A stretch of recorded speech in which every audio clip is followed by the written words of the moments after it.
Hai, Assalamualaikum.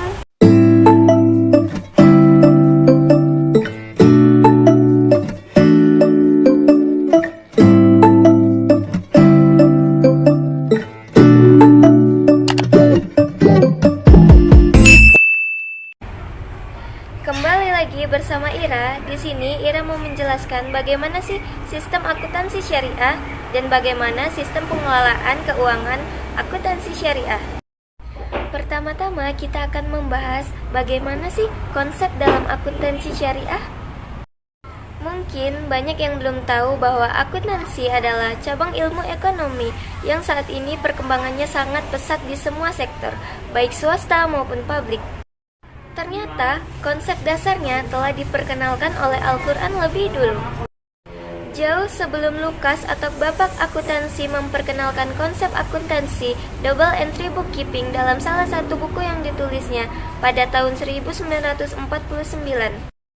Dalam kata lain, Islam menganggap bahwa transaksi ekonomi atau muamalah memiliki nilai urgensi yang sangat tinggi, sehingga adanya pencatatan dapat dijadikan sebagai bukti atau hitam di atas putih. Menggunakan saksi sangat diperlukan karena dikhawatirkan bahwa pihak-pihak tertentu dapat mengingkari perjanjian yang telah dibuat. Untuk itulah diperlukannya pencatatan berdasarkan surat-surat atau bukti seperti faktur, nota, bon kwitansi, dan akta notaris supaya menghindari perselisihan di antara kedua belah pihak.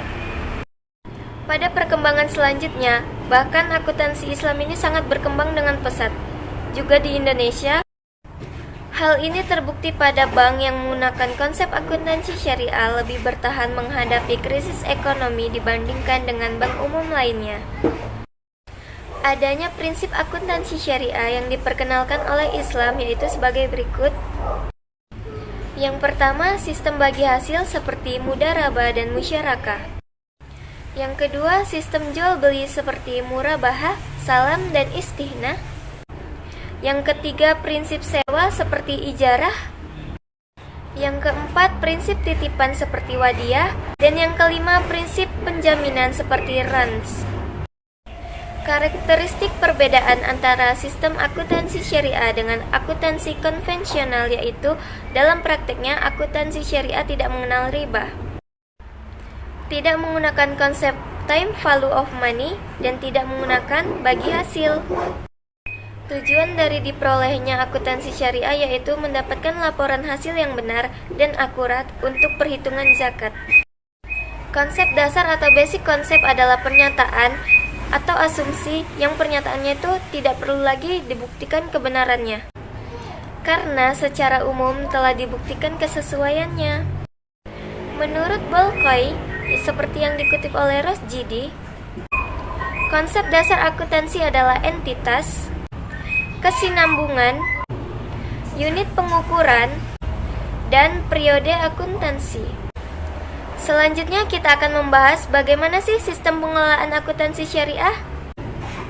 Pengelolaan yang diterapkan oleh sistem akuntansi syariah harus berdasarkan dengan prinsip-prinsip syariah, yaitu yang pertama mengharapkan ridho Allah Subhanahu wa Ta'ala, yang kedua terbebas dari bunga, tiga menerapkan prinsip bagi hasil atau sharing, yang keempat sektor yang dibiayain halal hukumnya.